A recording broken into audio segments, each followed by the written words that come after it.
Ang mga banta na kinakaharap ng Israel ay hindi lang nagmumula sa Gaza o Lebanon ngayon. Dumarami ito sa mga paraang dapat ikabahala ng lahat. Ngayong linggo, mas lumapit pa sa mga sentro ng populasyon ng Israel ang mga banta ng drone na suportado ng Iran. At umusbong ang mga bagong tanong kung binabaliwala nga ba ng mundo ang mismong pag-uudyok na nagpapasiklab sa susunod na bugso ng teror. Talakayin natin ang mga kwentong dapat pinag-uusapan ng lahat. Maligayang pagbabalik sa Judea, occasion sa JNS TV. Ngayong linggo, inilarawan ang mga Hudyo sa Israel bilang mga balang, salot at galis. At sino ang responsabale sa mga anti-Semitikong komentong ito? Mga opisyal sa ilalim ng Palestinian Authority. Panurin natin ang clip mula sa Palestinian Media Watch. Dumating ang mga Zionista sa Palestina. Dumating sila na parang balang. Dumating sila na parang salot. Dumating sila na parang galis. Pinuno nila ang mga bundok at bitak. Pinatay nila ang mga bata at matatanda. Siya ay dumay.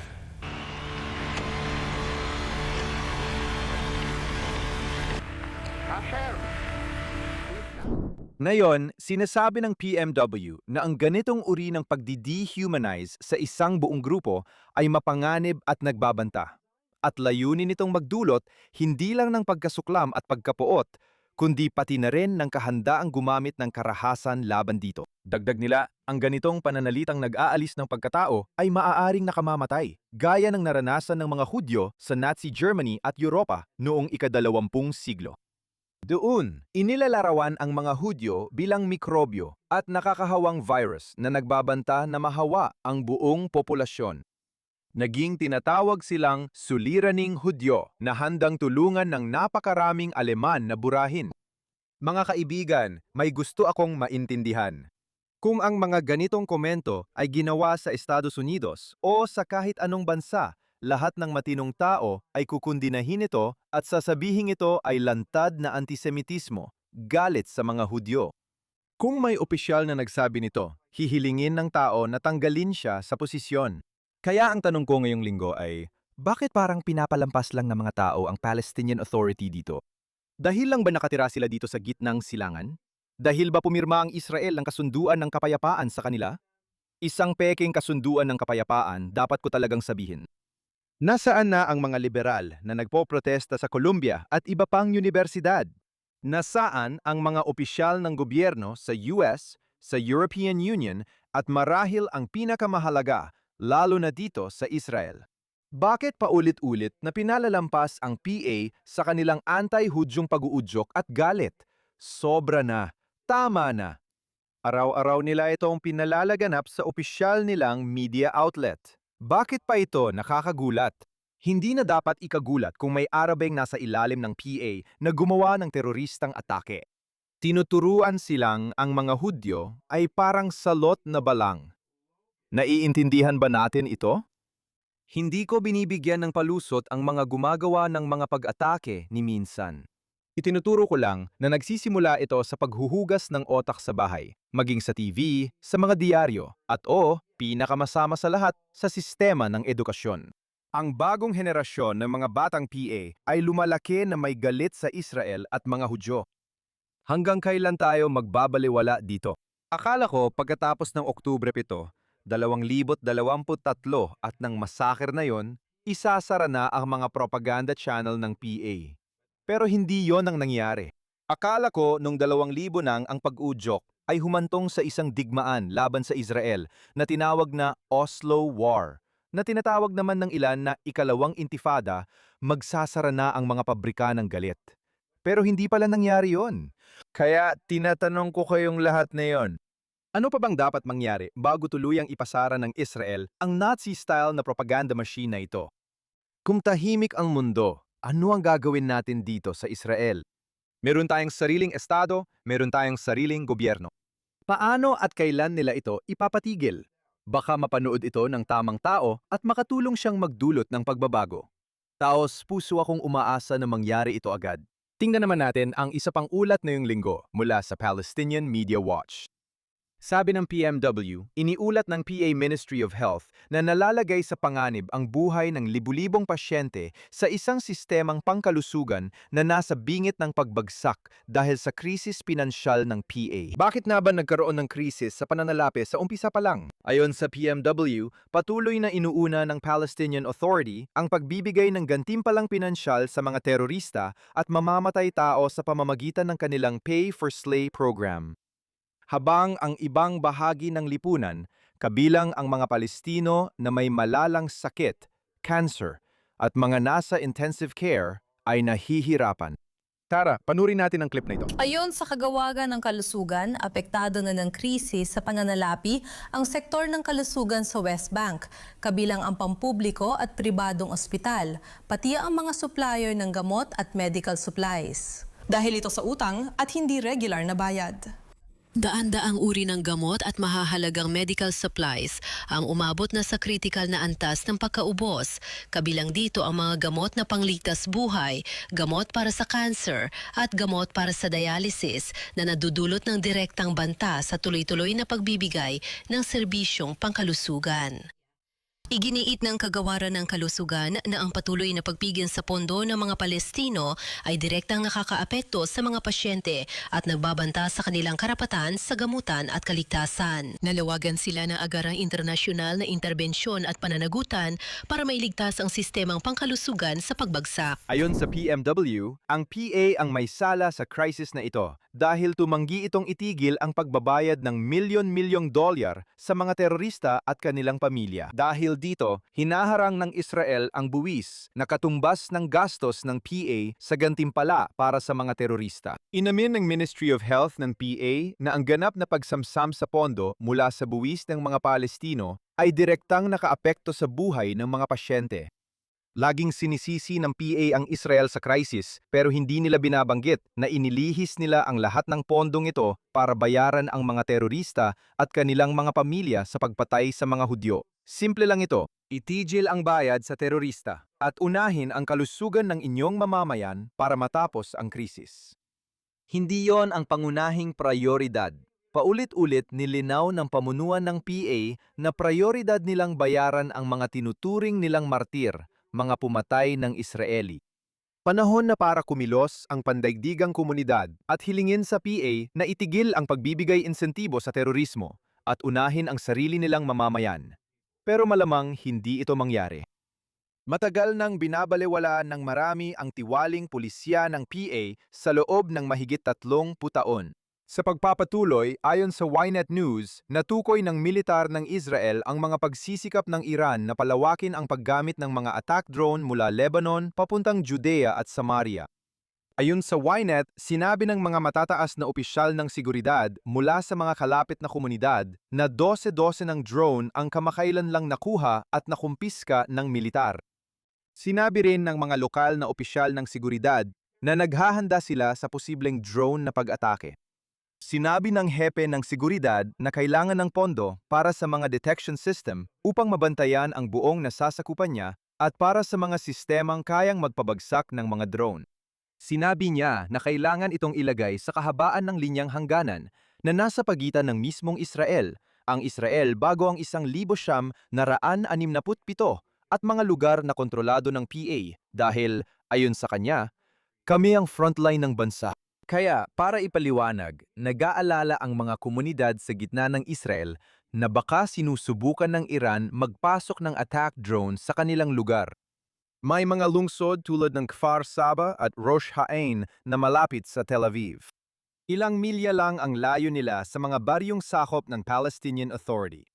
Kinakatakutan na baka magpalipad ang mga baryong iyon ng drone, katulad ng sa Lebanon, papunta sa mga pangunahing sentro ng populasyon ng Israel. Alam ng mga residente sa Hilagang Israel kung gaano kadelikado ang mga drone na ito. Alalahanin din natin kung gaano karaming sundalo ng IDF ang napatay o nasugatan dahil sa mga ganitong drone at hanggang ngayon ay nananatili pa rin ang bantang ito. Gaano man kasama ang sitwasyon sa Hilaga? Paano kung maging target din ng drone attacks ang mga pangunahing lungsod at pandaigdigang paliparan balang araw? Nakita natin kung gaano kahirap hadlangan ang mga drone sa Hilaga, Hangganan at Timog ng Lebanon. At para malinaw, hindi na dapat umabot pa sa puntong mangyari ito sa gitna ng bansa. Sa madaling salita, sa pananaw ko, kasing halaga ng gitna ang hilaga. Pero tiyak, pagdating sa populasyon, karamihan ng bansa ay nakatira sa coastal plain sa pagitan ng Gadara at Hadera sa kahabaan ng baybayin doon. Alam kong naghahanap ng solusyon ng Israel, pero hindi dapat baliwalain ang banta nito. Mahalaga na naipabatid sa atin ang isyung ito sa artikulong ito. Sana makahanap ng solusyon ang Israel bago pa mahuli ang lahat. At sakto, narito ang realidad kahit hindi pa isinasaalang-alang ang mga drone. Ayon sa pulisya ng Israel, inaresto ng kanilang puwersang pansiguridad ang 3 Arabeng terorista sa Shem, Samaria nitong Sabado ng gabi, kabilang ang 2 konektado sa Hamas. Pinamunuan ito ng Israel Security Agency o Shin Bet. Nagsagawa ng operasyon ang mga undercover unit ng Border Police sa Aksar at Ras Al Ain, sabay sinalakay at siniguro ang 2 lugar at inaresto ang mga suspek ng walang insidente. Sa ibang operasyon sa lungsod, inaresto ang isa pang suspek dahil sa pag-iingat ng armas at gamit sa paggawa ng pampasabog. Nasamsam ng seguridad ang maraming bala at gamit sa paggawa ng bomba sa insidente. Mga kababayan, ito'y nangyari kagabi sa isang bahagi ng bansa. Abala ang IDF, pulisya at mga ahensya ng seguridad rito ng 24 na oras sa isang araw at 7 araw sa isang linggo. Narito ang ilang positibong balita ngayong linggo. Nagsimumula na ang Samaria Regional Council at kilusang amana sa paghahanda ng pagtatatag ng komunidad ng NOAH habang hinihintay ang pag-apruba ng gobyerno. Bumisita ang grupo ng mga pamilyang magtatatag, kasama ang Samaria Regional Council at pinuno nitong si Yossi Dagan sa lugar ng pagtatayuan ng NOAH sa unang pagkakataon. Itatayo ang komunidad malapit sa Ganim at Kadim na inilikas noong 2005 nang nagkaroon ng pagpapaalis sa Hilagang Samaria. Muling itatatag ang mga komunidad na iyon ngayong tag-init. Naglibot ang mga magiging residente ng NOAH, nagsagawa ng unang pagpupulong bilang grupo ng mga pamilya at sinimulan ang paghahanda para sa bagong komunidad. Sinabi ni Yossi Dagan, "Tandaan ang araw na ito, gumagawa tayo ng kasaysayan. Ang NOAH ay magiging mahalaga at malaking komunidad na matatag ang populasyon. Magiging sentrong komunidad ito sa muling binuhay na Hilagang Samaria." Ang pagtatatag ng mga komunidad ng mga Hudyo sa ating lupang minana sa mga ninuno na binabanggit sa Biblia ay laging positibong pag-unlad. Ang pandaigdigang komunidad, lalo na ang EU, ay umaalma kapag Hudyo ang nagtatayo sa Judea, pero tila iniisip nilang mga Arabo lang ang pwedeng magtayo. Kaya nga sinuportahan ng EU ang ilegal na pagtatayo ng mga Arabo sa Area C sa loob ng halos 2 dekada. May buong karapatan ng Israel na magtatag ng mga bagong komunidad. Ngayon, alam ko na 103 bagong komunidad sa Judea at Samaria ang inaprubahan ng gobyernong ito sa nakaraang 4 na taon. Hindi natin kailangang mag-sorry.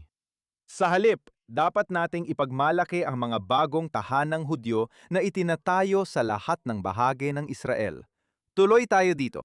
Ayon sa Regavim, ang mga ilegal na pabrika ng bato sa Hebron ay nagpaparumi sa tubig, ilog, sumisira sa agrikultura, nagbabanta sa hayop at inilalagay sa panganib ang kalusugan at kalidad ng buhay ng mga residente sa katimugang Israel. Nagsampa ng petisyon sa mataas na hukuman ang Regavim at Green Now Environmental Watchdog. Ngayon, hinihingan ng Korte ng Paliwanag ang Estado sa kabiguang ipatupad ang batas laban sa mga ilegal na pabrika. Sabi ng Regavim, napakalawak ng pinsalang pangkalikasan, kaya inaasahang aabot sa daan-daang milyong shekel ang gagastusin para sa rehabilitasyon. Ang mga pabrika na nag-operate ng walang permit o mga hakbang na pangkalikasan ay nagtatapon ng basurang tubig mula sa pabrika at putik ng bato sa Ilog Hebron. Pagkatapos nito, dumadaloy ito papunta sa Ilog Beersheba at sa basin ng Besor.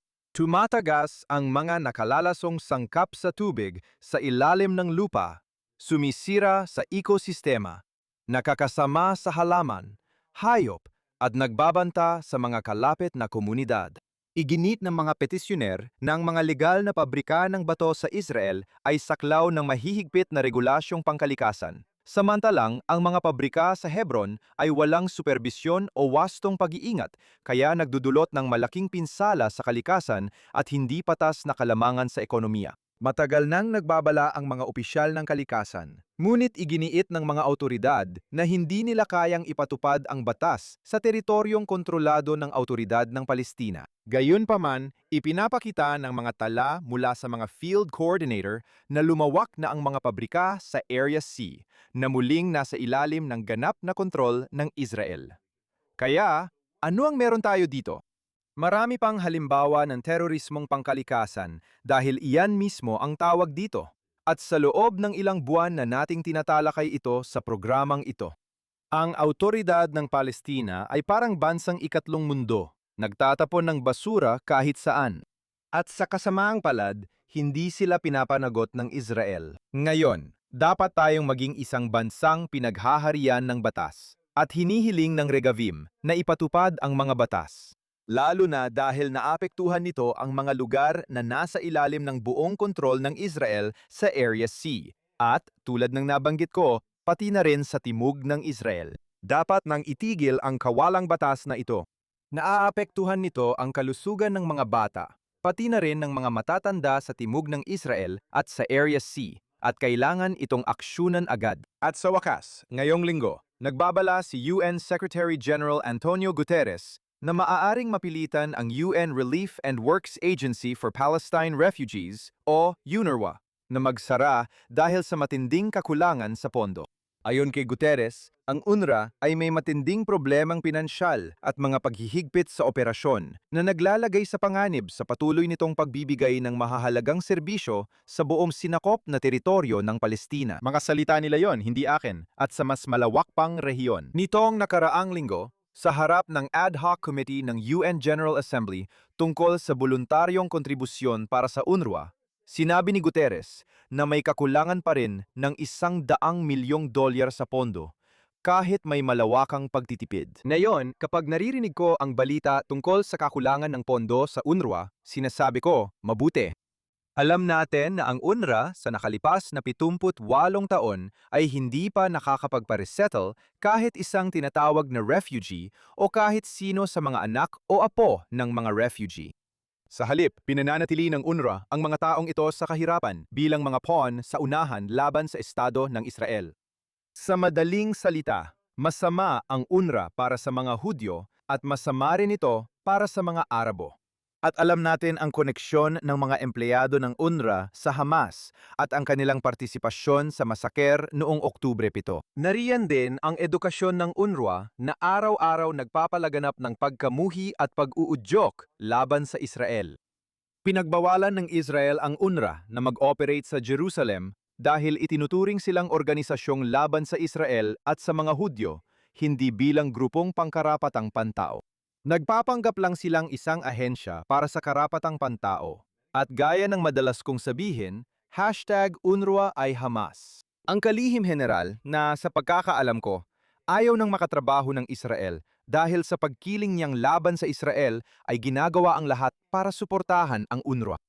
Walang moral na paninindigan si Guterres at sinusubukan niyang iligtas ang tiwaling organisasyong ito. Itinigil na ng US ang kanilang pondo sa ilalim ni Pangulong Trump. Hindi dapat palakasin ang UNRWA. Kabaliig taran. Dapat nang buwagin ang UNRWA ng tuluyan. At diyan nagtatapos ang Judea Occasion dito ngayong linggo sa JNS TV. Salamat kay producer Barbara Hanamov, engineer Aaron Wogelenter, Zach Sickerman, Ryan Lishitz, station manager Yuri Svoretsky, at video editor Olga Sanatov. Ako si Josh Shavison, correspondent para sa JNS News. Siguraduhin ninyong panuorin ang lahat ng kamangha-manghang nilalaman na inihahatid ng JNS TV. Mag-super thanks at bisitahin ang jns.org para sa pinakabagong balita tungkol sa Israel, gitnang silangan at mundo ng mga Hudyo. Kita-kits sa Judea, okasyon sa JNS TV next week.